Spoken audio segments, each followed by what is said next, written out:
주님의 이름으로 사랑하고 축복합니다. 주님의 이름으로 사랑하고 축복합니다. 아멘. 뭐 이렇게 기도하시면서 벌써 다 은혜 받으신 것 같아요. 가야 될 것 같아요.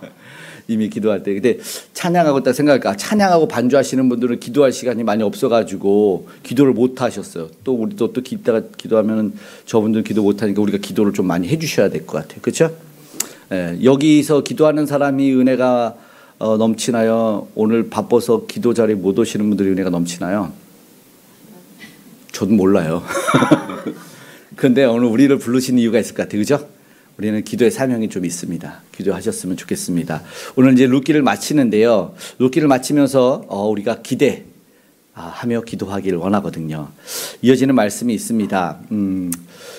룻기를 이제 마무리하면 이제 다음 주 다시 한번 사무엘 서를 좀 보게 될 것 같아요. 이제 강의하면서 이제 다윗이 본격적으로 마치면서 이 사사기가 넘어서 왕정 시대로 넘어가게 됩니다. 또 왕정 시대가 또 끝이 나면 암흑기를 지나서 그리스도의 시절이 오죠.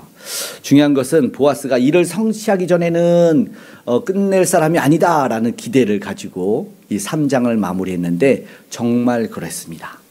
그가 이 법적으로 질서를 지켜서 이제 자신이 그 모든 것을 떠맡겠다라고 하는데, 그러면서 이 희생적인 거잖아요. 그러면서 생각나는 영화가 이 라이언 일병 구하기라는 영화를 아시나요? 제목만 들어봤어요. 올해 다시 재개봉했어요. 27년 전에 개봉했는데 이 스티븐 스필버그의 감독이 그 예전에 너무 잘 만든 영화예요. 진짜 저는 명작이라고 생각을 합니다. 근데 올해 6.25 때 6월 25일 날 재개봉을 했었는데, 그 영화가 어떠한 일이 있었냐면, 스토리를 잠깐 말씀을 드리면 4명의 아들이 있는데 3명의 아들이 이 2차 세계대전 때 전사를 한 거예요. 노르망디 상륙작전에서 특공대를 파견해서 우리가 잘 아는 톰 행크스 배우를 파견해가지고 이제 이 4번째 아들을 데리고 와라. 전역을 시켜야 된다. 왜냐하면 룻기랑 비슷하죠. 가문의 대가 끊길 것 같은 거예요.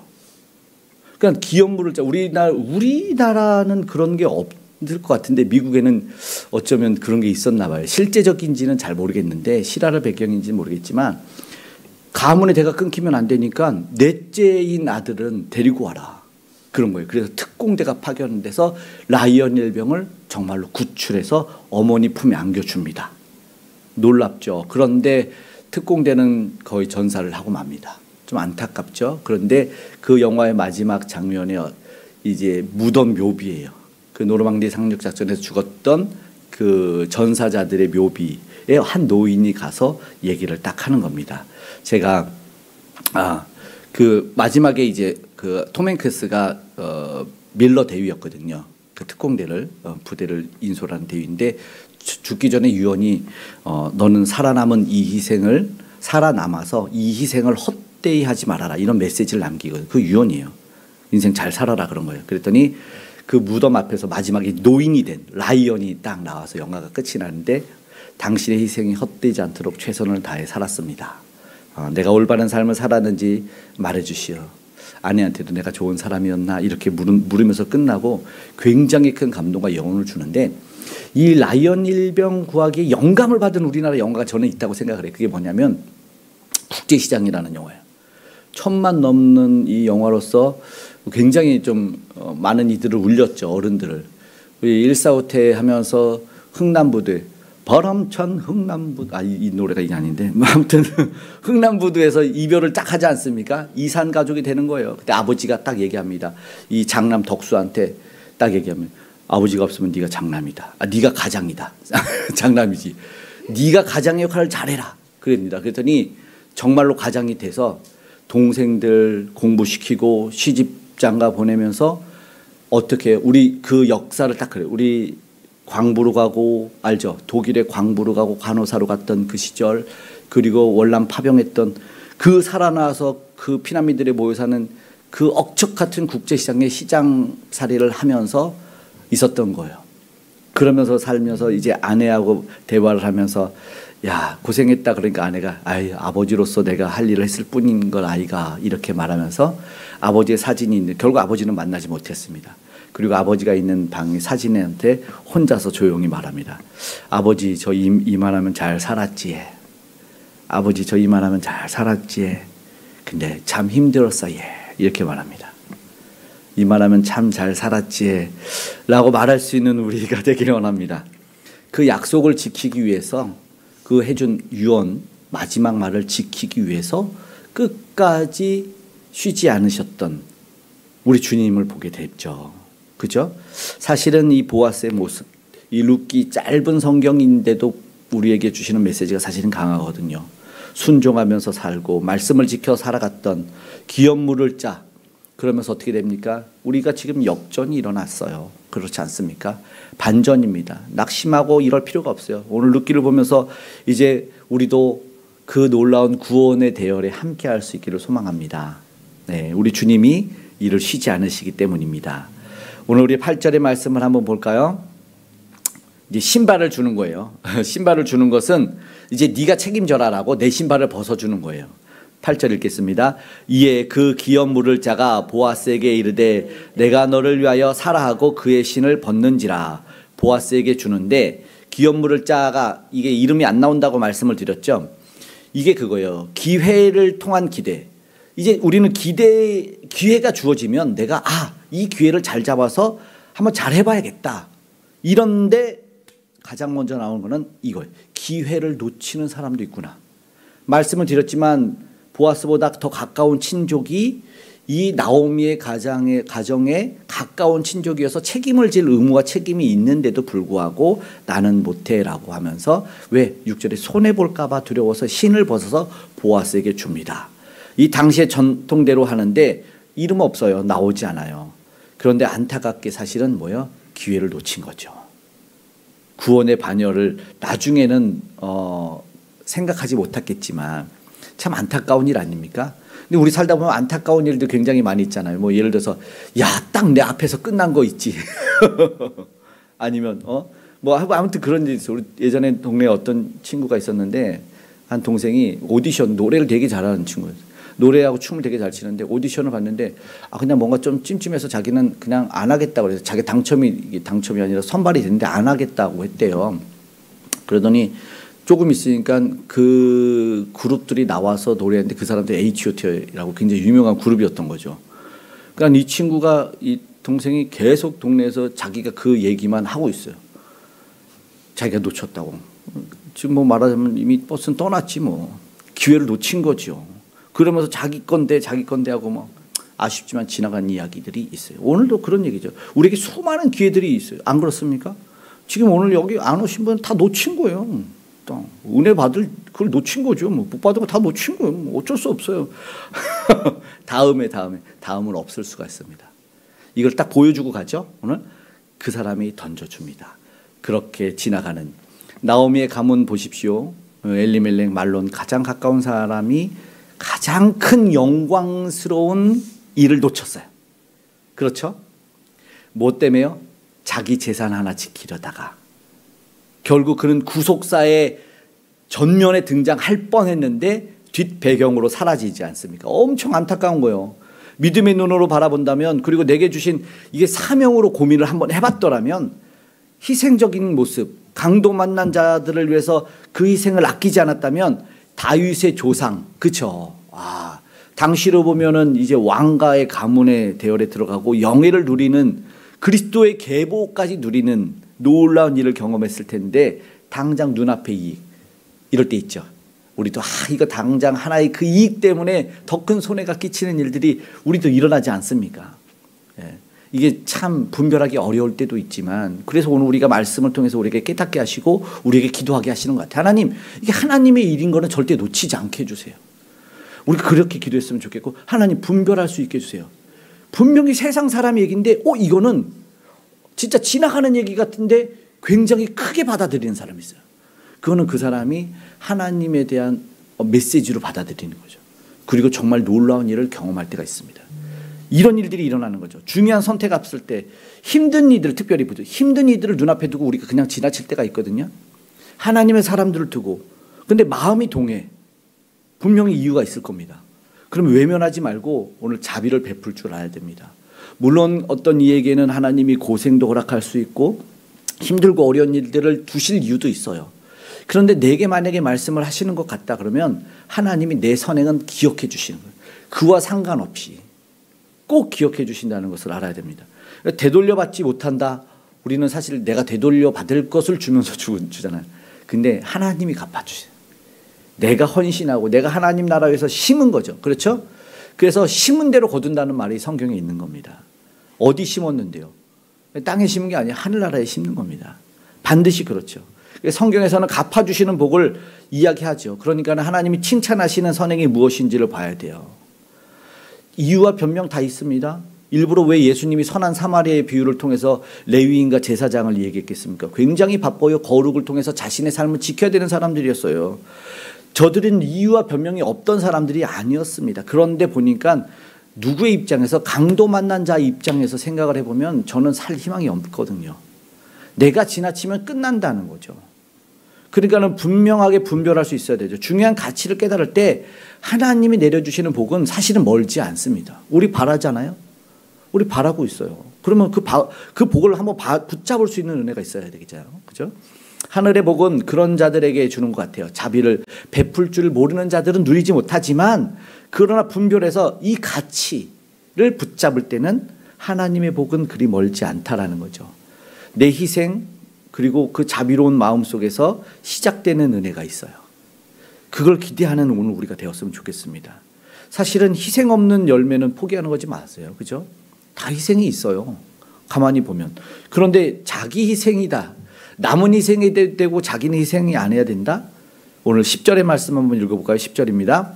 또 말론의 아내 모압 여인 룻을 사서 나의 아내로 맞이하고 그 죽은 자의 기업을 그의 이름으로 세워 그의 이름이 그의 형제 중과 그곳 성문에서 끊어지지 아니하게 하매 너희가 오늘 증인이 되었느니라 하니.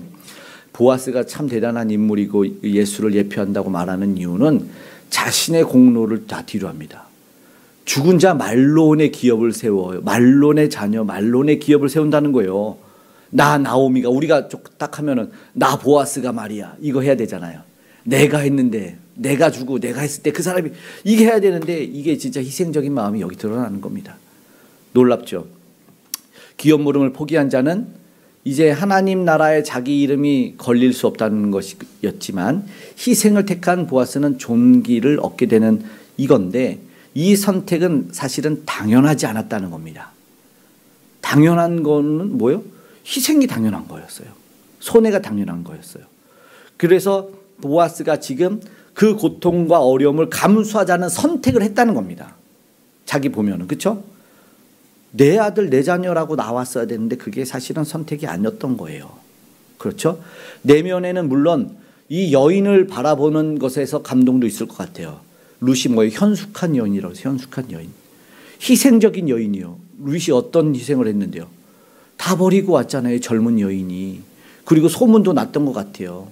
젊은 사람들이 흠모할 만한 여인이었던 것 같아요. 그런데 그 여인이 늙은 나를 택했다는 것 때문에도 자기가 감동을 받았다는 거죠. 그러니까 여기에서 그녀에 대한 존경과 인격에 대한 애정어린 마음이 함께 있었다는 거죠. 그런데 이 시대가 어떤 시대였기 때문에 더 그러냐? 오늘날과 같은 사사시대였잖아요. 자기 소견에 오른 대로. 그러면 아무도 뭐라 하지 않아요. 심지어 보았지만 더 거룩하게 살아야 될 이 제사장들의 가문들이 무너지는 것을 보았잖아요. 그랬잖아요. 사사기에서. 그런데 보니까 난세에는 뭐예요? 결국 하나님의 사람들이 있어요. 하나님은 구루터기를 남겨두시고 하나님의 백성들을 남겨두셔서 회복시키기를 원하시는 겁니다. 하나씩 보여주십니다. 밀러 대위와 덕수처럼 그 사명을 꿋꿋이 이어가는 사람이 있다는 거죠. 오늘 기독교의 이 메시지인 거는 구원자인 거죠. 한 사람으로 말미암아 모두가 사는 그 놀라운 희생, 그 미랄 같은 일들이 일어납니다.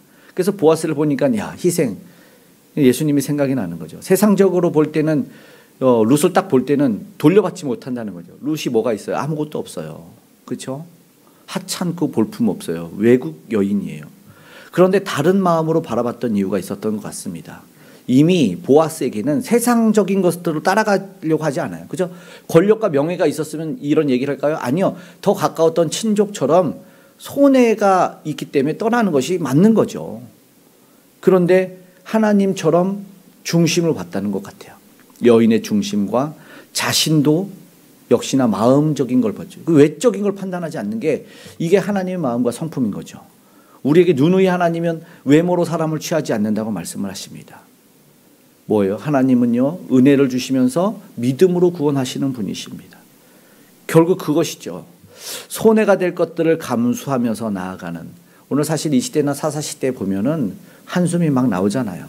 텔레비전 틀면 한숨들이 팍팍 쏟아지는데 오늘 우리에게 그런 것들을 보여주시면서 이 본문을 통해서 우리가 무엇하기를 원하실까? 이걸 생각해야 돼요.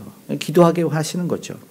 하나님의 나라가 이어지고 하나님의 사람들이 이 하나님이 원하시는 것을 선택해 나가는 거죠. 그런 나라를 기대했으면 좋겠습니다. 나부터, 우리 교회부터 무너진 신앙을 세울 수 있기를. 그래서 10절의 말씀을 읽은 겁니다. 오늘 다시 한번 이가 어떻게 이어지냐면 축복이 저절로 나오는 희생이다라는 거죠. 그거 듣고 알았어 그런 것이 아니라 그 이야기를 듣자마자 11절이 이어지는 거죠. 보아스의 얘기를 듣고 11절 읽어볼까요? 성문에 있는 모든 백성과 장로들이 이르되 우리가 증인이 되나니 여호와께서 내 집에 들어가는 여인으로 이스라엘의 집을 세운 라헬과 레아 두 사람과 같게 하시고 내가 에브라스에서 유력하고 베들레헴에서 유명하게 하시기를 원하며. 12절도 읽어요. 여호와께서 이 젊은 여자로 말미암아 내게 상속자를 주사 내 집이 다말이 유다에게 낳아준 베레스의 집과 같게 하시기를 원하노라 하니라. 아멘. 보아스의 얘기를 듣고 놀랍게 그냥 축복이 저절로 나와요. 사람이 진짜 축복이 저절로 나오는 사람이 있어요. 야, 하나님 저런 사람 복 안 주면 누구에게 복을 주냐. 그쵸? 좌우에 딱 그런 사람들 아닙니까? 하나님 이런 사람들 복을 주지 않으면 누구에게 복을 주겠습니까? 그런 사람이 저와 여러분 됐으면 좋겠습니다. 그러면서 이 하는 얘기들 보십시오. 자신들의 나라와 민족이 세워진 이야기들을 하지 않습니까? 라헬과 레와 그리고 다말, 유다의 며느리 다말 얘기합니다. 다말도 자신의 고향으로 돌아가도 돼요.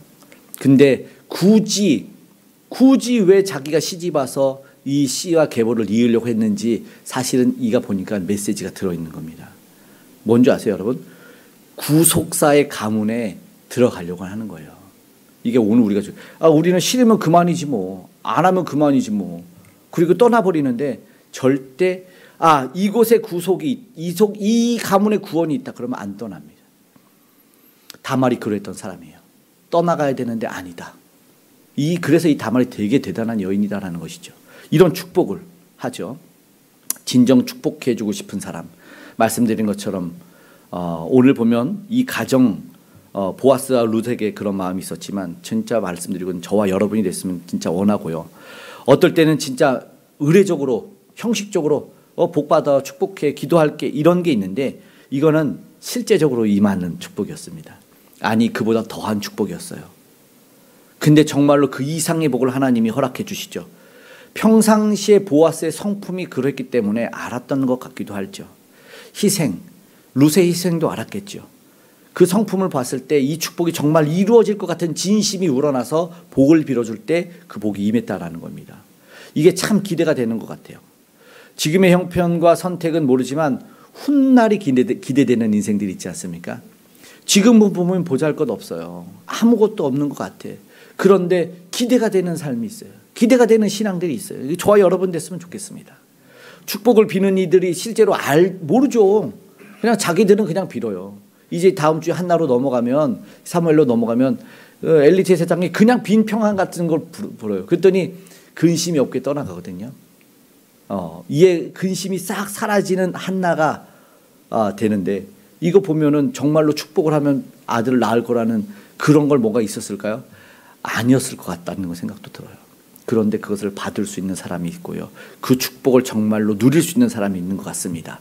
실제로 이루어집니다. 하나님을 사랑하고 그 말씀을 쫓고 살아가는 사람들에게는 절대로 그 축복이 땅에 떨어지지 않는 거죠. 절대로 빈말이 되지 않는 인생이 있는 거죠. 그런 것 같아요. 오늘 저와 여러분은 어떨까요? 우리 공동체는 어떨까요? 지금이라도 오늘 보면서 우리가 한번 생각해 봤으면 좋겠어요. 보니까 단순한 이익 때문에 눈 어두워서 못 보고 놓치는 것들이 많아요. 그런데도 보니까 내가 희생할지라도 내가 뭘 해야 되는지 아는 그런 선택을 통해서 내 헌신과 희생을 통해서 살아나는 사람. 아까 보니까 세워준 그 가문을 세워준다는 말이 들어가 있어요. 10절과 11절에. 그런 것이죠. 어떤 이들에게 어떤 축복 기도를 드리고 있는지, 그리고 놓치지 말아야 될 오늘 우리의 기도가 무엇인지를 한번 생각해 보고 마음껏 축복할 수 있는 저와 여러분 됐으면 좋겠습니다. 축복이 실제가 되는 모습을 이제 13절부터 딱 이어지게 됩니다. 실제로 어떻게 돼요? 아들을 낳아버립니다.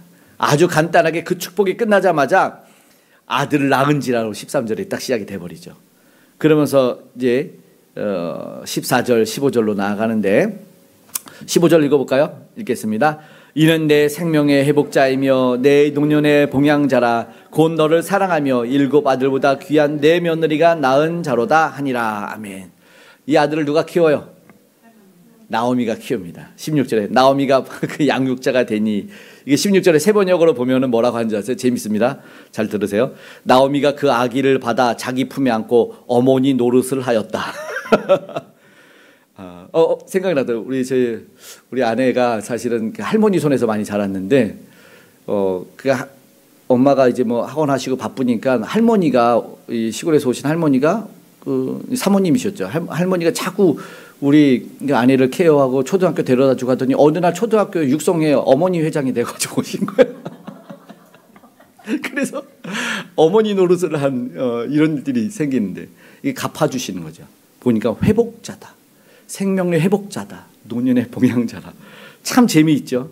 그러니까 사람들이 뭐예요? 이걸 보면서 아니 너 왜 이래? 이렇게 안 하고 17절의 말씀을 보니까 이것도 한번 읽어봐 드릴게요. 세 번역으로. 이웃 여인들이 그 아이에게 이름을 지어주면서 나오미가 아들을 보았다 하고 환호하였다. 그들은 그 아기의 이름을 오벳이라고 하였다. 그가 바로 이새의 아버지요 다윗의 할아버지이다. 오벳은 또 무슨 역할을 했는지는 나오지 않아요. 그냥 나오미가 그 아들 아는 걸로 끝나버립니다. 종이라는 뜻이에요. 오비던스, 뭐 순종, 종, 뭐 이런 게 영어로 파생이 될까 생각도 해보겠지만 그냥 오벳은 그냥 종이에요.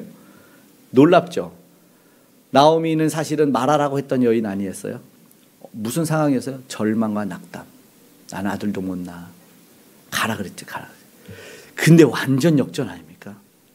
특히 하나님이 자기를 버렸다는 생각까지 먹었었어요. 그래서 하나님이 나한테 이런 고통 주셨다고. 낙담, 원망. 그런데 하나님이 완전히 바꿔주셨어요. 완전한 회복을 경험하면서 제가 초반에 시작할 때 얘기했어요. 나오미가 주인공 같을걸요? 얘기했죠. 나오미가 그 아들을 받아서 키웁니다. 모든 것을 잃었던 여인. 그런데 게다가 더 이상 소망이 없던 여인에게 회복과 이 축복이 이루어지는 것은 진짜 값지고 귀한, 저들에게 모든 사사시대의 사람들에게 희망을 주는 거죠. 오늘 우리도 지금 힘들고 어려운 사람들이 있지 않습니까? 그런데 하나님은 기억하고 끝까지 보고 계시는 거예요. 우리가 먼저 절대 포기해서는 안 됩니다. 약속을 하나님은 잊지 않으시기 때문이죠. 세상적으로는 안 될 수 있어요. 세상적으로는 소망이 없다고 세상적으로. 그러나 하나님은 붙들어요. 그리고 그때 비로소 이적, 기적, 축복이 실제가 됩니다. 불가능성에서 다시 일어나서는 은혜가 임하는 거예요. 하나님은요, 이 보아스에게 아들을 주셨죠. 보아스의 아버지는 누군지 아세요? 살몬. 이거 살몬이라고요. 살몬의 부인은 누군지 아세요? 살몬의 부인이요? 라합. 네. 라합이 누군지 아세요? 여호수아. 예, 여호수아에서 그래요. 기생 라합이에요. 그 정탐꾼을 숨겨줬던 기생 라합이에요. 기생 라합이 왜 대단한 줄 아세요? 아까 다말이랑 똑같아요. 참된 하나님이 누군지, 상천하제 여호와가 진짜 하나님이다라는 고백을 했던 라합이 나도 그 가문의 대열에 들어가서 그 구원의 줄이 거기에 임해서 그들이 구원의 민족에 합류한 거예요. 그러니까 세상적으로는 떠나는 거죠. 다말은 들어가겠다. 라합도 들어가겠다. 라합이 보아스를 낳았어요. 그런데 보아스가 보니까 늙은 아들이었었잖아요. 그렇죠? 말씀 속에서 보니까 늙은 나를 택했다고. 젊은 사람들한테 룻 너는 가도 되는데, 그럼 그 가정도 똑같죠. 충분히 유추되는 것은 그에게도 노년에서 자녀들이 없고 아무것도 없다고 생각을 할 수 있지 않겠어요? 그런데 그에게도 사실은 반전의 역사가 일어나는 것이죠. 아무도 예측하지 못했던 일들이 사실은 일어나는 거죠.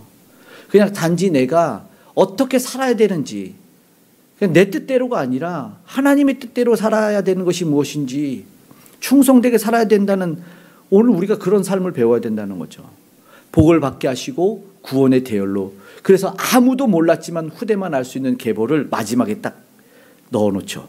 22절 읽어볼까요? 오벳은 이새를 낳고 이새는 다윗을 낳았더라.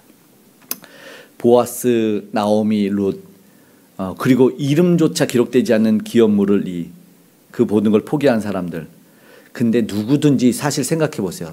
기업 물을 거를 알았을까요? 아니 다윗의 계보가 이어질 걸, 아니 그리스도의 계보까지 나올 걸 알았을까요? 몰랐죠. 누가 알아요? 저와 여러분이 지금 알고 있잖아요. 마지막에 적어놓은 거 아니겠습니까? 저 사람들은 몰랐지만 오늘 우리는 알고 있어요. 우리는 알아요. 이게 중요한 거예요. 성경은 우리에게 지금 들려주는 메시지예요. 하나님 계시다는 거죠.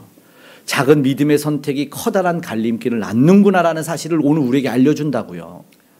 우리의 삶 속에서 믿음의 결단이 필요할 때가 있고 순종해야 될 때가 있다는 겁니다. 순종해. 티 안 날 수 있어요? 티 납니다. 하나님한테는 티 절대 나요. 옳은 길을 가는지 그른 길을 가는지 그 마음이 어디에서 있는지 분명하게 결과가 나타난다는 걸 오늘 우리에게는 알려준다는 거죠. 세상 사람은 에이 뭐야 우연이지. 그런데 우연이래요? 그것도 이 안에서 봤었어요. 절대 우연이 아닙니다. 지금 어렵고 힘들지라도 주님을 끝까지 바라보는 이들이 어떠한 결과를 얻는지 나만 아니라 후대까지도 놀라운 역사가 일어나는구나라는 것을 우리에게 알려준다는 것입니다. 오늘 우리가 말씀을 마치고 기도하기 원합니다. 시대의 다음 세대 걱정만 하고 있죠? 왜 걱정으로 끝나는 줄 아세요? 오늘 지금 우리가 믿음의 삶을 살지 않으니까 다음 세대가 걱정으로 끝나는 거예요. 축복이 이어지려면 오늘 우리가 그 삶을 먼저 살아야 돼요. 하나님이 주시는 놀라운 기대감으로 오늘 우리가 살아야 돼요. 하나님 내가 이걸 순종했을 때 하나님이 내게 복 주시겠지. 좋아요. 오늘 내가 하나님한테 기도했으니까 하나님이 복 주시겠지. 그런 기대감인 거죠. 왜냐하면 세상 사람들은 어떤 믿음인 줄 아세요? 에이 내가 해봤자 뭐 주시겠어. 그 믿음대로 되는 거예요. 그들도 믿음이죠. 그런데 이왕이면 주실 믿음으로 살아야죠. 내가 한다고 주시겠냐라는 믿음으로 살 바에 내가 하면 주시겠지라는 믿음으로 살아야 되는 거죠. 지금 당장은 깨닫지 못해요. 아무도 저들도 깨닫지 못했어요. 나오미도 깨닫지 못했고. 그런데 기대와 확신 오늘 우리에게는 분명히 알려줘요. 룻기를 돌아보십시오. 구원의 대열에 들어온 저의 선택, 라합의 선택도, 그 여인을 아내로 맞아들여서 그 가문에 받아들인 살몬도 은혜가 있었어요.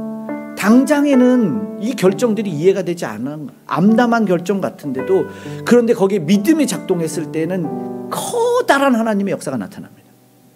오늘 우리의 작은 행동 생각이 그래야 돼요. 무엇? 하나님의 믿부심을 끝까지 신뢰하는 거죠. 하나님은 절대로 약속하신 말을 변개치 않으시고 시건치 않으시고 거짓말하지 않으시고 인생이 않으시니 후회가 없으신 분입니다. 은혜로우신 하나님. 저들은 모르지만 우리는 알아요. 저 후에 2000년 후에 지금부터 2000년 예수님이 그 구유에 태어나실지 아무도 몰랐죠. 그랬죠. 지금 오늘 우리의 삶을 역전시킬 주님을 우리가 기대했으면 좋겠습니다. 그러려면 내게 지금 그 충성된 믿음의 행보가 있어야 될 줄 믿습니다. 어려운 상황에서도 소망을 품고 기대를 놓치지 않는 저와 여러분 되기를 간절히 바랍니다. 이 세상에 근심된 일이 많을지라도 우리 함께 찬양하며 나아가도록 하겠습니다.